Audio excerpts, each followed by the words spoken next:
Kalian pernah penasaran gak sih cerita tiga kerajaan di Tiongkok yang terkenal? Kalau gitu mari kita bahas kisah tiga kerajaan ini guys.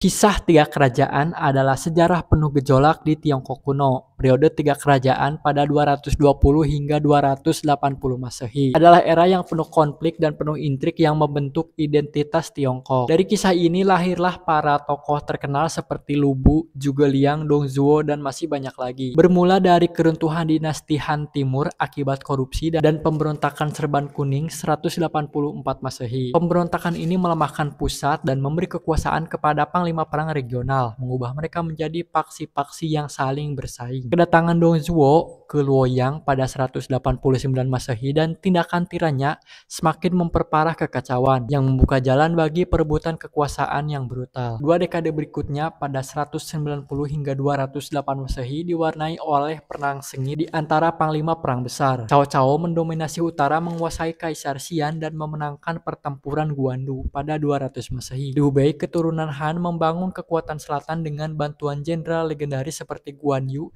Zhang Fei, dan ahli strategi Zhuge Liang. Sun Quan menguasai wilayah selatan Sungai Yangtze, membangun angkatan laut yang kuat. Puncaknya adalah pertempuran Teping Merah pada 208 Masehi, di mana pasukan gabungan Liu Bei dan Sun Quan mengalahkan Cao Cao, mengukuhkan terbentuknya tiga kekuatan utama. Pertempuran ini menandai dimulainya era tiga kerajaan atau tiga dinasti sesungguhnya. Kerajaan Cao Wei pada 220 hingga 265 Masehi didirikan oleh Cao Pi, putra Cao Cao, mendirikan dinasti Wei di utara setelah menggulingkan Kaisar Xian, menjadikannya kerajaan terkuat. Kerajaan Shuhan pada 221 hingga 263 Masehi didirikan oleh Liu Bei di Sichuan, mengklaim diri sebagai penerus sah dinasti Han. Kerajaan Dongwu pada 229 hingga 280 Masehi didirikan oleh Sun Quan di selatan, yang fokus pada ekonomi dan angkatan laut. Ketiga kerajaan terus berkonflik, namun keseimbangan kekuatan bergeser di pertengahan abad ke-3 Masehi. Klan Sima secara bertahap menguasai wilayah kerajaan Wei. Pada 263 Masehi, kerajaan Wei menaklukkan Shuhan. 2 tahun kemudian, Sima Yan mendirikan dinasti Jin di barat Tiongkok dulu yang sekarang jadi kota Luoyang, yang mengakhiri dinasti Wei. Akhirnya pada 280 Masehi, kerajaan Jin menaklukkan kerajaan Wu yang menyatukan kembali Tiongkok dan mengakhiri periode tiga kerajaan yang penuh gejolak. Meski singkat, era ini meninggalkan warisan abadi, terutama melalui epik klasik roman tiga kerajaan karya Luo Guanzhong yang mengabdikan kisah kepahlawanan, kesetiaan, dan intrik politik, menjadikannya simbol penting dalam budaya Tiongkok. Nah, gimana guys menurut kalian soal kisah ini? Kalau kalian suka yang begini-begini, bisa langsung like dan subscribe ya di sini. Bye bye.